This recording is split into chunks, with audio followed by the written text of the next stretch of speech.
Hello, I'm Mary Jones, and I serve as chair for the Kansas Behavioral Sciences Regulatory Board. I ask the members of the board to respond to a roll call to signify their presence at this open meeting that is being conducted remotely by conference call or other electronic medium. Dave Anderson. Present. Donna Horner-Quall. Present. Jim Comartin. Present. Jacqueline Nightcap. Is she still connecting? She was trying to log in. I'll let you know if she logs back in. I'll move on. Richard Nobles. And I do not see him on the call. Donna Norton. Andrea Padromo Morales. I see Jonna on there. Yeah. Cynthia Schendel. Present. Thank you. Laura Shaughnessy. She is not on the call today. Rick Steele. Present. Deb Stidham. And Mary, Jackie did go ahead and she's logging back in. She's connecting her audio currently. Thank you. I note the following staff members are also present: David Fye. Here. Leslie Allen. Here. And Tyler Wadsworth. And she'll be available if we need administrative support. Okay, excellent. Jared Langford, serving as legal counsel for the board, is also present. Next, David Fye will read a message about this meeting being held remotely. This is David Fye, Executive Director for the Behavioral Sciences Regulatory Board. Public comment allows the public to address the board about its concerns, but the Kansas Open Meeting Act, or KOMA, does not require the board to provide public comment or answer questions from individuals. Individuals requesting to provide public comment could contact the Executive Director prior to the meeting by sending an email to david.fye@ks.gov. There will be no public comment at this meeting to allow the board sufficient time for all items on the agenda. Because we are conducting this public meeting remotely by conference call and other teleconference ability, I state for the record the following information. Access to this meeting is being conducted by a medium of interactive communication that allows members of the public without cost to attend the meeting through the use of the conference call and the board's YouTube channel. While the meeting is conducted remotely, the requirements of KOMA are not suspended. As such, we will be conducting this meeting pursuant to the KOMA. On Friday, February 3rd, 2023, we sent notice of the meeting to all individuals who had requested notice of the board meetings. The notice was also posted on the board's website, ksbsrb.ks.gov. You may obtain a copy of the notice at that website. An agenda and other media materials have been posted on the board's website and are available for review. You may also request a copy of the agenda specifically by sending an email to david.fye@ks.gov with the subject line "Request for the agenda," and it will be sent to you. The notice contains information for the conference call and YouTube channel that allows members of the public to attend the meeting free of charge. The notice also states that if there are any technical issues during the meeting, you may send an email to bsrb@ks.gov. A recording of the meeting will be available on the BSRB YouTube channel following the conclusion of the meeting by using the link to the meeting on the agenda. And I did check the conference call before we began. There was no one on the conference call, but if someone beeps in, I will let you know. Okay, thank you, David. Members of the board, you should see the agenda that was in your packet that was sent out. And next item of business will be agenda approval for today's meeting. So moved. Thank you, Dave. Is there a second? Second. Thank you, Donna. All those in favor say aye. Aye. Aye. Any opposed, same sign. Thank you. Dave, we'll let you get started with our new business. Okay, great. Well, at the last board meeting in January, I discussed with the board members about their preference. Should there be bills introduced during this legislative session that would have an impact on the BSRB or a connection to some of the licensees that we regulate? And so this meeting is a short meeting where to give the board an opportunity to receive some updates on bills that have been introduced so that if these bills are scheduled for a hearing, the board has the choice today. If you would like to do so, you could direct me to present testimony at those hearings if these bills do receive hearings. Sometimes there's very little time, so I check new bills that are scheduled and I check the House and Senate calendars for hearings. So as best as I am able to do so, if you direct me today to provide testimony in any of these bills, should they get a hearing, then I would do that. You do not have to make that direction. If we review any bill today and you have thoughts and concerns, but it's kind of a separate issue if you specifically would like testimony introduced on behalf of the board. So as we go through these, there may be some bills that you may have reservations or maybe you support, but this is about the board's direction. So do you want there to be testimony on behalf of the board should any of these bills receive a hearing? And so what I've done is I've included a list of 4 bills in your packet today. And I'll walk through those with just a short summary of each bill in terms of how that would affect the BSRB or perhaps licensees by the BSRB. And then open it up for discussion. And if you would like to give me any direction as far as testimony, then that would be a good opportunity to go ahead and do that. Just to make sure that it's clean, if you do want me to introduce testimony, either in favor of a bill, that would be proponent testimony. If you want me to introduce testimony against a bill, that would be opponent testimony. It's also possible to introduce testimony that is neutral testimony. For example, if you would like the board not to have an official position for or against the bill, but there may be concern with one piece of it. So you would be requesting an amendment to something, or maybe request that individuals affected by the BSRB be removed from the bill. That's also a possibility. So you could request neutral testimony with a request for a modification that would address that concern. So with that, I'll go ahead and maybe see if there's any questions from board members before we kind of run through those items. I also had an item that was added to the agenda, and that's under the review of legislation for other bills related to the BSRB. And so when we get to that item, there was a bill that was introduced yesterday that I've spoken with legal counsel about, and we'll give you a little bit of information on that bill. Additionally, under that item, I also plan to talk about the appropriations bill as it would affect the agency's budget, and also the bills that the BSRB has requested for this legislative session. So if you're wondering if those will be discussed, those would be, and those would be during that time period. So any questions before I go through and start to provide a summary of any of those bills? Okay, well, if you do have questions as I go through a specific bill, then go ahead and feel free to ask that. If there's no specific direction to provide testimony on a bill, it will be assumed that the board would like me to monitor what happens with that legislation and provide an update in the future, but no specific testimony would be introduced on behalf of the board. So the first item would be a review of House Bill 2153, and this is included in your packet. This is very similar to a bill that was introduced during the last legislative session, and this is an act concerning human trafficking. What this bill would do is it would authorize the Attorney General to coordinate a yearly training for certain groups of individuals, and this training would focus on anti-human trafficking. There would also be some instruction in terms of this bill, in terms of how that training would be administered. The part that would affect the BSRB comes down to item C on line 22 that says each fiscal year, the following persons shall be required to complete 1 hour of training on human trafficking awareness and identification that has been developed or approved by the Attorney General. And then in item C2, it includes all individuals who are licensed, registered, certified, or otherwise authorized to practice by the Behavioral Sciences Regulatory Board. So this would include all the individuals that are over the BSRB. Now, one thing that's interesting here, it does mention licensed, registered, certified, or otherwise authorized to practice. We require continuing education hours for those individuals who have a license under the board, but there are also individuals that have temporary licenses and out-of-state permits. According to this language, if you are authorized to practice by the BSRB, you would be required to do this annual training. So I think that would also apply to anyone who is practicing under a temporary permit, anyone who had a temporary license, any individual who's authorized to practice under the BSRB would fall under this category. And we have a 2-year licensure system. What this bill would require is an annual training. It would be for 1 hour, offered by the Attorney General. The fiscal note on this bill provided a little bit more detail in terms of communications from the Attorney General's office. That fiscal note basically communicated that the training is going to be electronic training, and it should be free, so there would not be a cost for receiving this training. So we just want to bring this to your attention and see if you would like me to introduce any testimony on this, or if you have any questions concerning this bill. David, I have a question. Is there any discussion about accountability structures for this? Like, and is our licensees the only group or the majority group that this falls under?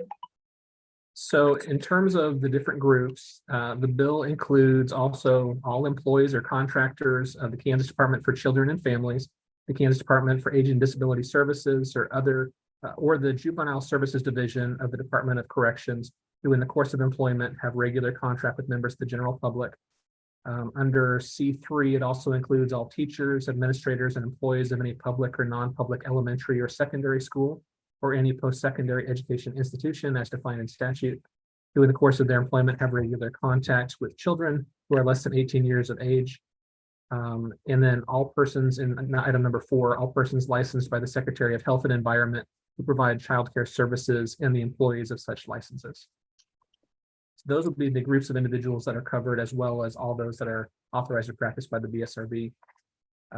In terms of the accountability, the bill itself does not include information, I believe, in terms of how that would be tracked, or who would be keeping track of individuals receiving that training. So for a lot of those groups, presumably you have an employer that's going to keep track of that. And then for health and environment, it's probably going to be a site visit that's going to check for that. But our situation is a little different with our 2-year licenses and the things we already have in place. Feels a little apples and oranges here. So I guess where I'm going with this is it seems prudent that our feedback would be, okay, if this is the will of the legislature, but it's going to have to be every 2 years. Yeah, Deb, I know when I looked at that too, I think anytime we require something, if we do, it should be continuing education. And so that then turns this into another piece for us. Yep. And so I also thought the same thing. If this in fact goes through, I'm not arguing there's a benefit to this type of education. Our licensees are going to want the ability to claim credit. And I just think that's an important way to look at this as well. Does that need to be in the statute though, or that's a regulatory? We can decide to give credit for that, yes? Well, we can. I think the question still is, what is the accountability? Okay, so you pass a law. Again, there seems to be some understanding that state departments will figure out how to be accountable for this because there's a chain of command. We have people that function independently. We're their oversight. We're their accountability structure. This would require us to set up a different accountability structure, or we just don't. I don't really. Yeah. I also noticed that they don't mention the BSRB on the fiscal note. They talked to some of the other agencies, but they didn't include us. That seems a little concerning as well, because there would surely be a cost. Well, and you know, they did consult with me when this bill was introduced, but in terms of the fiscal note, as that affects the agency, it's really about, would there be a fiscal impact on the agency? So in terms of the licensees or any kind of tracking, that would require some time, that would have a corresponding, but without that clarification, it was hard to kind of estimate how much this would cost the agency specifically. So to add on to Deb's issue, does it then become our responsibility to see that it's done? And if so, or if they didn't, does that become an issue for BSRB? Is that now that they're outside of some kind of compliance issue with us?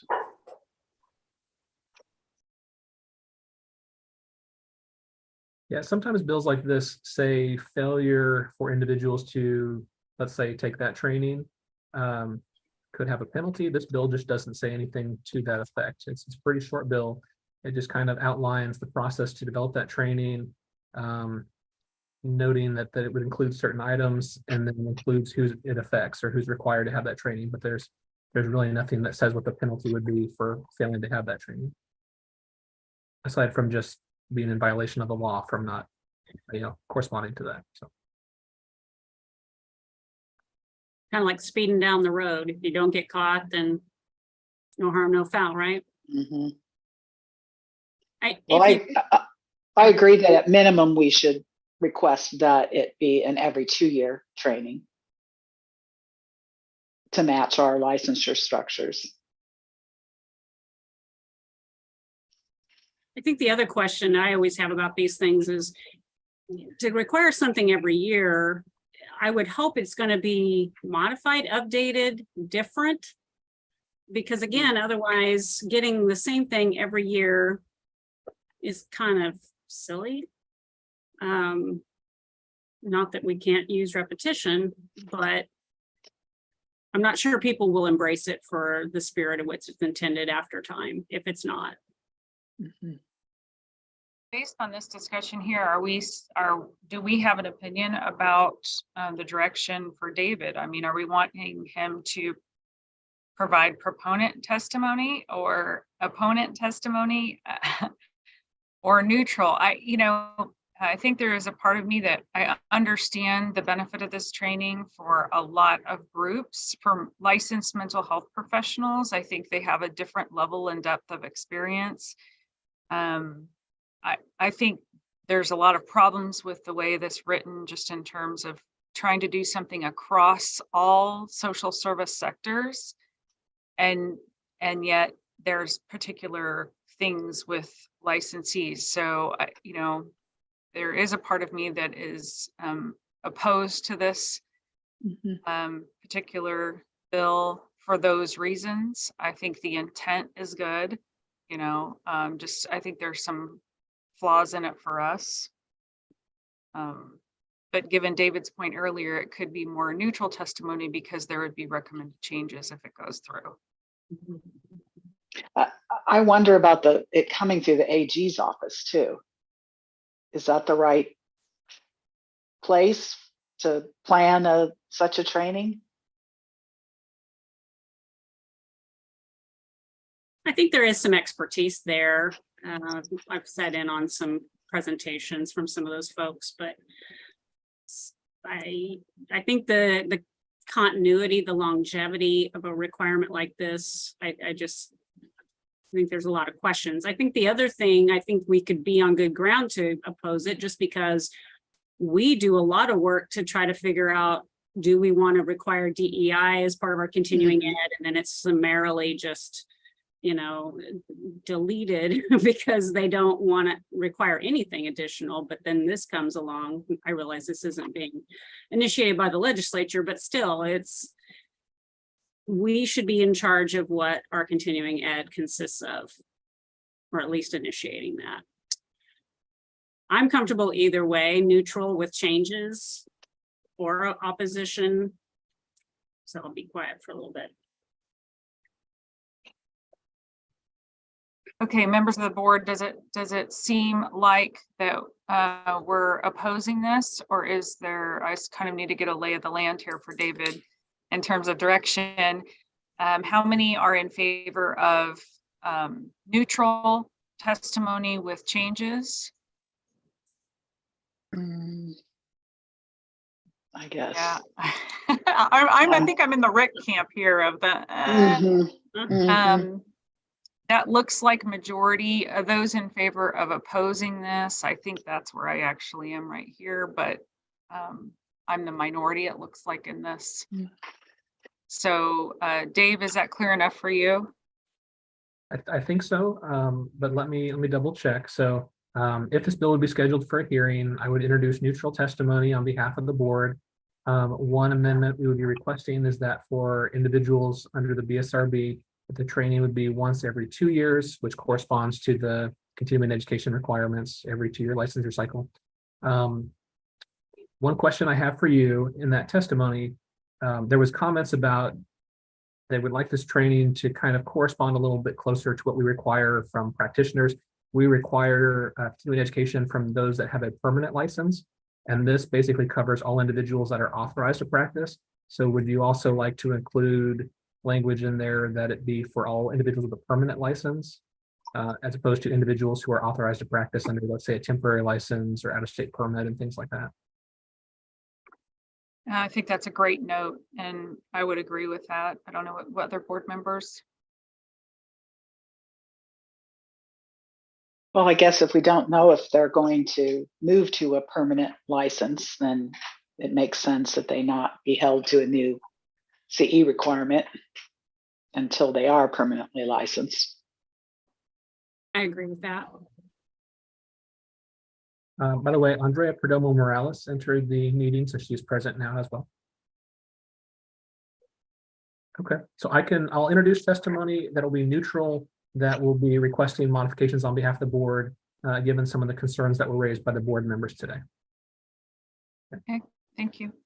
And then the next bill is in your packet, that is House Bill 2239. And that concerns continuing education. And so essentially, if you are reading statutes, you will see one of two things. It will either say the following statute is hereby amended, and then you will see strike-throughs and italicized language for new wording, or you will see that there are new sections added to law. And so for this bill, this would be a brand new section added to law.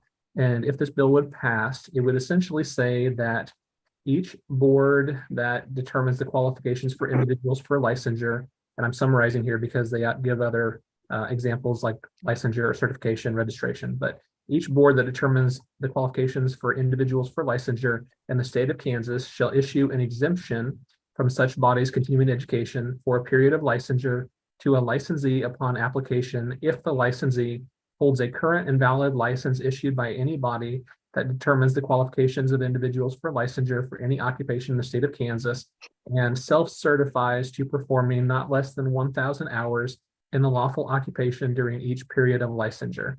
And so essentially translating that from legislative style and legislative language, how I believe this statute would read is that anyone licensed by the BSRB who is required to have continuing education hours each license cycle, if they self-certify that they had worked 1,000 hours over the course of that license period, they would no longer be required to submit continuing education hours during the license period.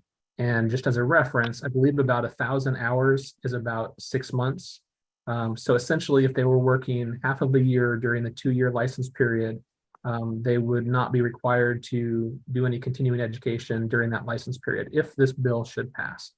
And then there's some language in the bill that says if it passes, all the agencies will have to implement new rules and statutes to correspond with this. But essentially, it would be doing away with continuing education for the majority of our licensees, because I believe the majority of our licensees do practice that amount of time at least.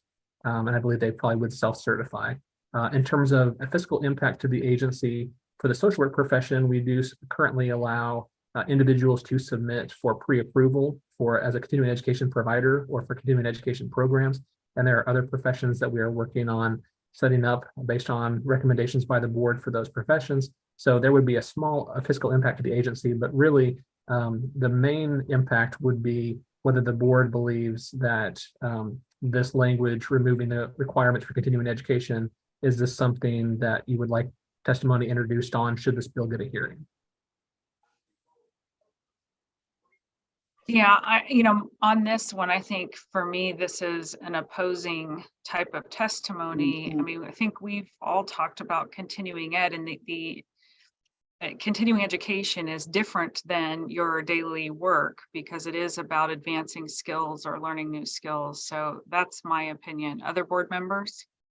Absolutely. I don't understand what the rationale is, because are they thinking this is somehow going to increase the workforce if people don't have to do CEs? I'm not sure that I could answer that. So this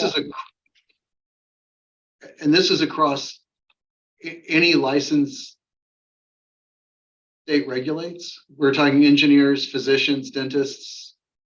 That is correct. Any person, board, commission, or similar body that determines qualifications for individuals for licensure, certification, or registration in the state of Kansas shall issue an exemption under that situation.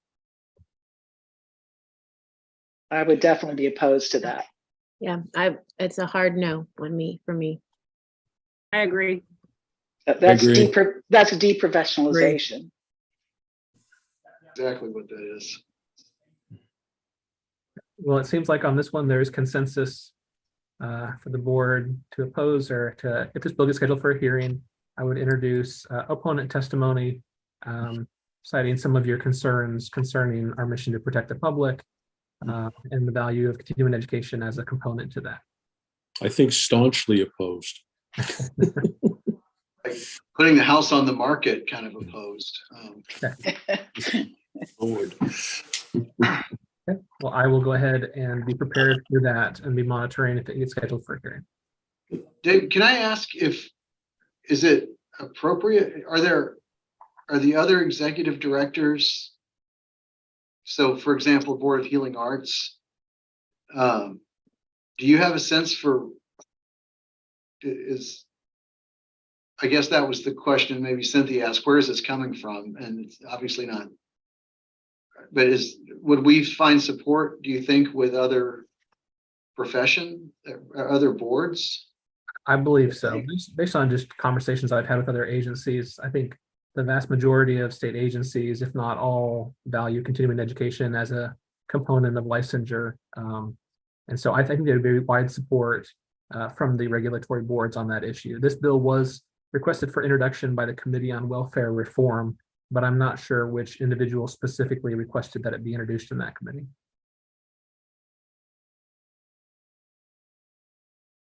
But should that bill get scheduled for a hearing, I will introduce opponent testimony on behalf of the board and share your concerns. The next bill is House Bill 2257, and this is a bill that would create the Music Therapy Licensure Act, and it would allow for licensure of music therapists under the Board of Healing Arts. And so essentially that bill just outlines some of the creation of a music therapy advisory committee under the Board of Healing Arts, has some information about title protection, a little bit of information about scope of practice and requirements to issue a license and biennial renew, and then some information about disciplinary measures. And so it essentially would just create a new level of licensure for those individuals under the Board of Healing Arts. A new level or licensure itself? Sorry, a new type of licensure. In the past few years, there have been some individuals who have sought licensure under the creative arts, music, I believe art therapy. I think I've also heard of maybe dance therapy. And so I know there's different groups. Some of them have task forces that look at possible licensure. And so this bill was introduced in the House Health and Human Services Committee. But otherwise, I don't really have a lot of background information on it. Any information on whether the Board of Healing Arts supports that? I mean, I've been to a few of those meetings, and music therapy is kind of interesting for them to be spending time on. So, all right. Yeah, I'm not sure. I don't really have any information on that. All right. I think that's what sort of felt strange to me, is that it would come under that versus the behavioral sciences purview. So that was the part for me that I was trying to wrap my head around why it would not come through our office if in fact this were a level of licensure to manage. Is it written that for music therapists to practice independently?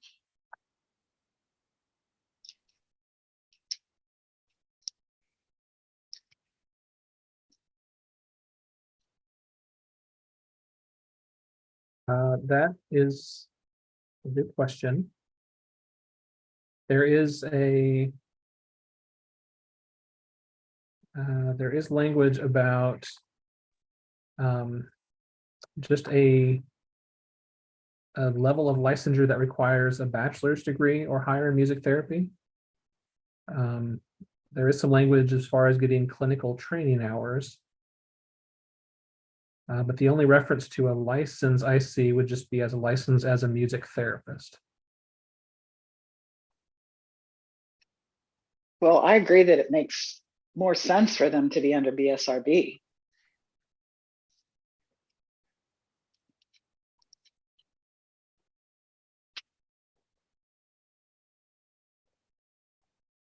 So the options on this bill would be you could direct me to provide testimony should it get a hearing, or you could ask that I continue to monitor this bill. There are a lot of bills that get introduced each session. Not all of them receive a hearing. So I don't know what the odds are that this bill would get a hearing, but those are some options that are on the table. So have you spoken with the director of the Board of Healing Arts? Not about this bill. Guess that seems like the safest route Mhm. to Mhm. monitor, and maybe you could have a conversation with him or her about their take on this. Okay. And in the Board of Healing Arts, their director is Susan Gile. She was acting director for a little bit of time, and now she was confirmed by the Senate, so she is the director now. So I will reach out to her and talk to her a little bit more about that bill. Unless there are other thoughts by the board. So. Okay, it seems like that's the consensus of the board. Okay. I'll continue to monitor that and we'll provide some updates to you if it gets scheduled for a hearing. The next bill is House Bill 2258. And this is a bill that is similar to a bill that was introduced, I believe, 2 years ago. And what this bill would primarily focus on is prohibiting certain licensed individuals from using conversion therapy on minors. So the bill does include new language defining conversion therapy. It also talks about what groups of individuals that the licensees would be prohibited from using conversion therapy on individuals of a certain age. As you go through the bill, there's also some language that states nothing in the Telemedicine Act shall be construed to authorize the delivery of any abortion procedure or conversion therapy as outlined in that new section, section 1. There's some additional information here that has to do with change of references concerning the Telemedicine Act as it would be amended for this. But I think the major element would be that it would add that language to prohibit conversion therapy to minors. So wanted to bring this bill to your attention. But sounds like they lumped it in with abortion and telemedicine for abortion as well. Yeah, so the first section is a brand new section that really talks about conversion therapy and minors that licensees would be prohibited to providing such services to. And then in section 2, it is amended to read that nothing in the Kansas Telemedicine Act shall be construed to authorize the delivery of telemedicine of any abortion procedure or conversion therapy as it was defined in section 1. So that is some new language that would be changed in the statute. Previously, there was language that said nothing in the Telemedicine Act shall be construed to authorize the delivery of any abortion procedure. So it does sort of, that was already there. It just expands it from saying that language specifically to including any abortion procedure or providing conversion therapy under section 1. So a little bit of a distinction there. So the language was already there, it's just being modified on that regard. Well, it sounds like the language was about abortion procedures rather than telemedicine to get a prescription. That sounds like what they've added, and that's how most abortions are happening. It's true to authorize the delivery via telemedicine. Yeah, I think concerning abortion in section 2, that language is the same language that was already there. They're just adding it, instead of being one item in a paragraph, they're adding essentially a list, including that item plus the new reference to the conversion therapy prohibition. Okay. My I'm definitely in favor of banning conversion therapy in all its forms. I agree with you, Cynthia. My recommendation, however, is that we stay silent on this. Because It's a landmine, and I don't think the BSRB as a state agency really wants to get in the middle of this. well, I think most of our professional orgs have banned it. Oh, if it was all by itself, sorry, I wasn't very clear. If it was just about that topic, I'd be fine with opposing it or agreeing with it, whatever we need to do. But the fact that they've thrown the abortion thing in there,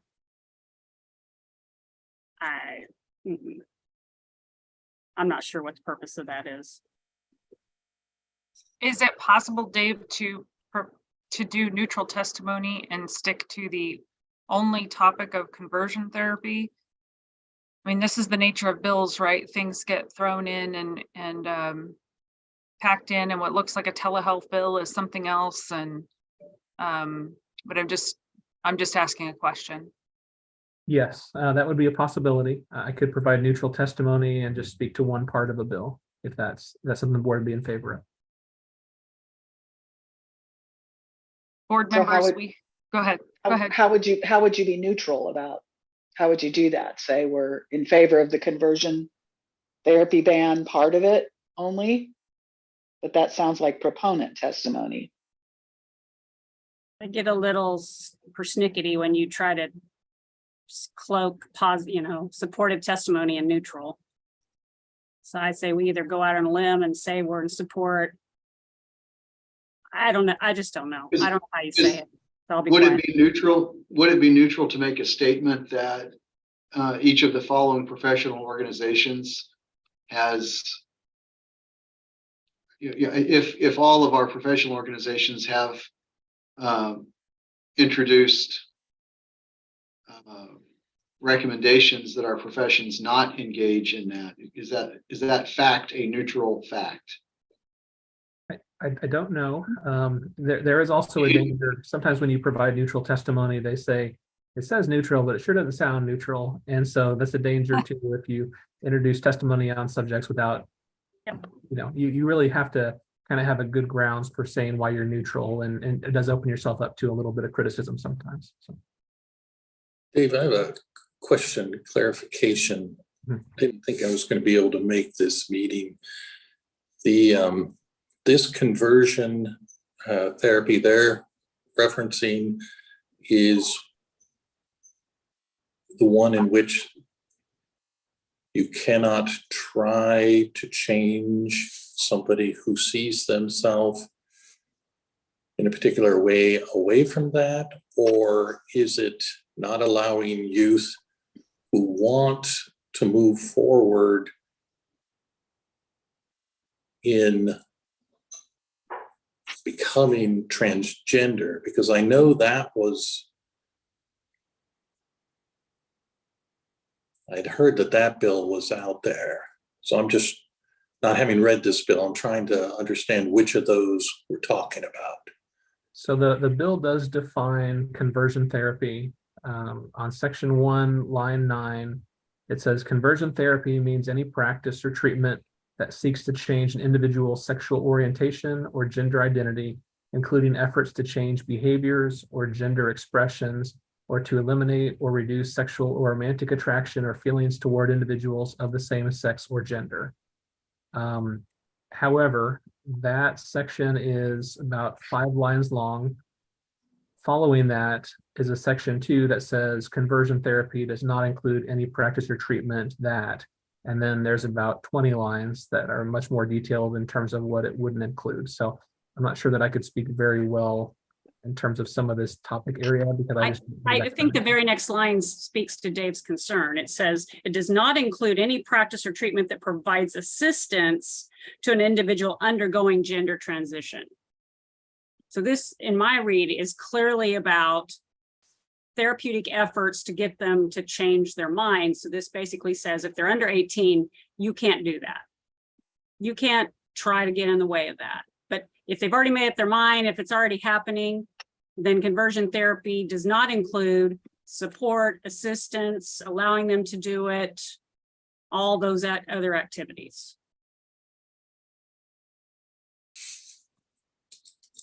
To me, they're very, very clear about what this is. It's not cloaked in anything else.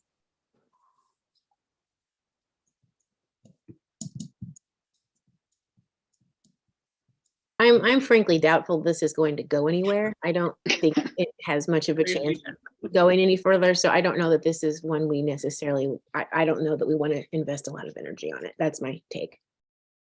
Even though I'm opposed to conversion therapy also, to add. Okay, is there consensus that our direction to Dave should be steer clear?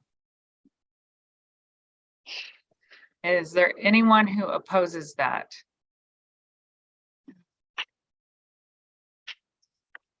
Dave, do you have the information you need there? Yes, so Great. I'll monitor this bill and I'll give you updates if it moves further this session. Thank you. Okay, so the next bill, this is one that's not listed on your list, but it would fall into that category of other bills related to the BSRB. Yesterday, there was a bill that was introduced. It is House Bill 2337. Like I mentioned, it was just introduced in print yesterday. It has to do with the Telemedicine Act. And I've talked briefly with Jared, the new legal counsel for the board. This bill is a little confusing in terms of how it would affect the BSRB specifically. The BSRB does fall under the Telemedicine Act in certain ways. And what this bill would do, among other things, it would establish the Kansas Telehealth Advisory Committee, and it outlines 22 voting members of that committee. None of them are appointed by or would be members of the BSRB.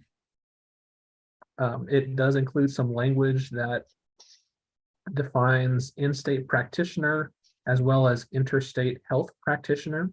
But some of the language for the interstate telehealth practitioner talks to a healthcare provider who does not have a physical location of practice in the state of Kansas and who provides only telemedicine services to patients in the state of Kansas pursuant to a telemedicine waiver issued by the State Board of Healing Arts. So, and just doing a preliminary review of this bill, there is some language here that I'm not sure how far it would apply to all individuals licensed by the BSRB. A lot of the language sounds like it would primarily focus on telemedicine and physical medicine. However, like I mentioned, the BSRB does fall under the Telemedicine Act. So since this bill was just introduced yesterday, I really don't have a comprehensive review of some of this, but I guess at this time, I would just perhaps recommend to the board that we continue to monitor this bill. If the bill does move forward and it's being heard in committee, perhaps there would be an opportunity later on. If it is currently in the House Health and Human Services Committee, potentially it could be on the Senate side as well later on this session. But I can continue to monitor this bill and just make you aware if there's any updates.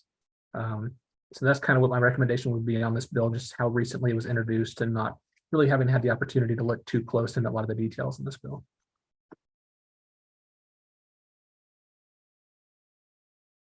That makes sense to me. Okay. And again, that bill is House Bill 2337 and concerns telemedicine and the Telemedicine Act. Next item under other bills related to the BSRB. So concerning one of the major items for the BSRB is our placement in the appropriations bill. Although we don't receive money directly from the state every year, the state of Kansas has the House and the Senate that pass an appropriations bill. For the BSRB, it sets an expenditure limitation. So even if we have money in the BSRB fee fund, by statute, the state sets a limit to how much we can spend based on our revenue and how much we have in that fund. And so we are at a time now where they're doing a lot of budget hearings for the BSRB and other agencies. Our budget hearing before the House was with the House Higher Education Budget Committee. On the Senate, it was in the Senate Transparency and Ethics Committee. And when our budget was heard in the House Committee, there were a number of different questions on different issues. And I provided follow-up testimony to address a lot of those questions. When the budget was voted out of the Budget Committee, there was a proviso that was added on to the BSRB budget that essentially said for fiscal years 24 and 25, no expenditures shall be made by the BSRB as a condition to adopt or impose as a condition of obtaining or renewing licensure or permit any incentives or requirements that applicants for such licensure or permit undergo, demonstrate familiarity with, or support any training, education, or instruction program that includes diversity, equity, inclusion, anti-racism, critical race theory, or other related topics. And it also says the provisions of this subsection shall not apply to equal opportunity or equal employment opportunity material designed to inform individuals about the prohibition on discrimination based on protected status under state or federal law. So this was introduced by the Budget Committee. It did pass the Budget Committee by a vote of 5-4. And then the budget did advance out of that committee on a vote of 5-4. And so the next step in the process would be for the chair of the Budget Committee to, it's called report out. to House Appropriations. So the chair of the Budget Committee would formally discuss the recommendations of the Budget Committee in front of the House Appropriations Committee and would basically inform that committee why they took certain actions to include this proviso for the BSRB. And now during the budget testimony, I did inform them that we do not currently require continuing education on this, but they did ask certain questions concerning the BSRB bill. And so that's where the topic started in terms of the discussion on the new language that would be in that bill to require diversity training. So this proviso was offered, it was accepted by the Budget Committee, and that's advancing to the Appropriations Committee.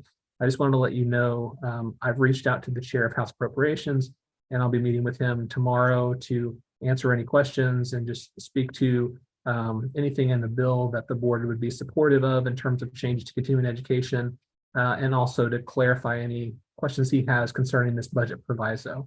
But that report out process in front of House Appropriations Committee would be on Tuesday, February 14th at 9 a.m. So I'll be in that committee in case they would ask for a comment from the agency. Generally, they don't, but I'll just keep you updated on that item.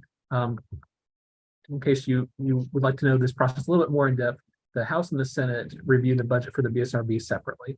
And the Senate reviewed the budget this morning, made recommendations. They did not add any provisos. And both the House and the Senate approved the amounts the governor had recommended for the BSRB. So the Senate recommendations will be reported out to the Senate Committee on Ways and Means probably within the next month at a budget report out. If there's any items of difference, those two groups come together on a final appropriations bill, and any items of difference are resolved in a conference committee. So we are still many steps before that process. But I wanted to give you the update from that budget committee and let you know that I'll be working with the different chairs to answer any questions. And should this be removed in the House Appropriations Committee or later on in the process, I'll let you know that too. And if there's additional changes, I will inform you of those changes as well. But just wanted to give you the opportunity to ask any questions on that item if you had questions. Once Okay. again, I think most of I know social work, and I think most of the professions have provisions in our codes of ethics and et cetera about diversity, inclusion, equity issues. And I think this again goes back to the idea that we should be deciding what the CE's requirements are for the licensed professions. They're not going to hear that, I understand, but I think that's an important point, that it's our request to have that is very consistent with the codes of ethics of all of our professions. Yeah, and just as a technical way this would play out, should this bill stay in the budget and it would be adopted at the end of the year by the conference committees, if the BSRB bill would pass, that would require the change to continuing education. I believe there would have to be some discussion by the revisor's office about which would trump. And based on the language in this proviso, it appears that this would trump passage of a bill that would require the education. And so, so basically we'll have to be following this down the line, but some of this could depend on what items, if the BSRB bill is passed and what items are passed within that bill. And then if this language makes it all the way through, but this is where we are today. So I just kind of wanted to make you aware of that. And in case there's an article in CJ Online about it this morning. Yeah. So there is an article that talked about that budget committee and quotes a few members from that committee. And if you are interested in tracking the appropriations bills, the current number for the House bill is House Bill 2773 and the Senate bill is 155, but those are likely to change over the course of this year. In terms of the BSRB bills, I'm happy to announce that those bills are now in printed form and are available for review. We have an identical bill in both the House and the Senate. The House bill for the BSRB is House Bill 2340. And the bill on the Senate side is Senate Bill 176. I worked with our staff to make sure that copies of those proposed bills are on the BSRB website, and we have an announcement on our front page as well. So if we get calls, we can refer them to the language. I've been talking to the chair of both health committees, and we're running out of time to have bill hearings on the bill. However, I understood today, I got a message that the House Health and Human Services Committee will have a hearing on the BSRB bill on Monday, February 13th at 1:30 in that committee. So If any individuals would like to present testimony, or if you know of any individuals who would like to submit testimony on behalf or potentially neutral or opposed to the BSRB bill, the deadline for any testimony is Friday at 10 a.m. And that would have to go to the committee assistant. And so if you need more information on that, I'm happy to connect people to his email or that information. But essentially, the bill hearing will be on Monday at 1:30, and the deadline to request to present testimony either in person or just written testimony would be Friday at 10.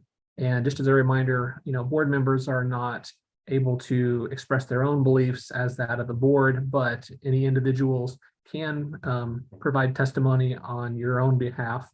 And given the number of different items we have in the bill, that may be helpful for members of the committee to have a little bit more background on some of the items, or if you wish to speak to the committee or provide written testimony in support of any of those items specifically, that could be helpful to have the committee understand some of those things a little bit more. So if you would like more information on that, just let me know, and I'm happy to connect you with the right individuals for that.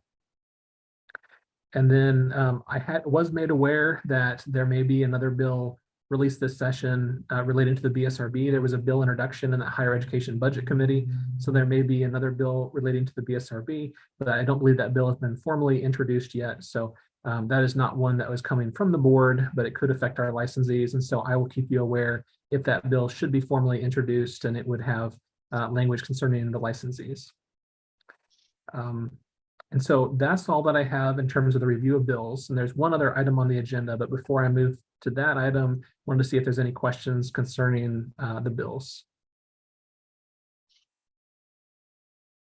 Okay, then Mary, would you like me to go to the next item on the agenda? Okay. Yes, please. Okay, so this item is under new business, item B, consideration of agreement for expert review services. And so a couple of years ago, the BSRB changed with some operations to begin to use an expert review process for the educational equivalency reviews for some of our license applicants. Some of those individuals who did not come from an accredited school, it is a challenge to go ahead and do a review of the program and the coursework, and we often have to follow up with different schools for additional information. And we have been using experts locally, and we really appreciate the work that those experts do, but we have a small pool of those experts. And unfortunately, given the other responsibilities that they have, it can mean that if we have a number of individuals apply that need that expert level review, it can lead there to be a backup of some of those cases while we are waiting for them to be reviewed. And so we want to make sure that we are reviewing applicants in a timely manner. The board previously received some information from a company called the Center for Credentialing and Education that currently provides expert review services for those educational equivalency reviews.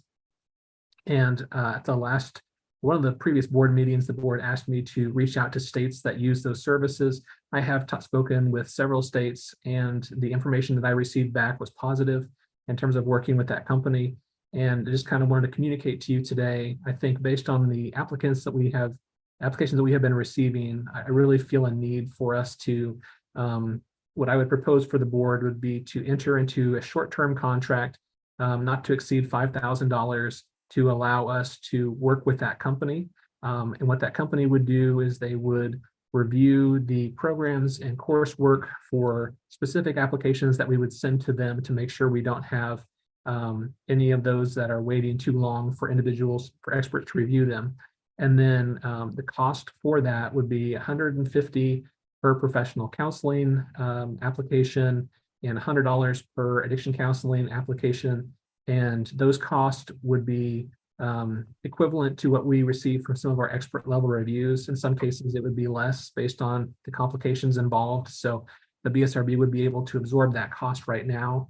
I talked to the Office of Procurements to make sure this was an arrangement that we could do, and they said, yes, we could, as long as the contract was under $5,000, but beyond that, we would need to issue RFP language. And so I am interested in also pursuing that, but I think if we could have support by the board today, ultimately the decision on licensure would stay with the board.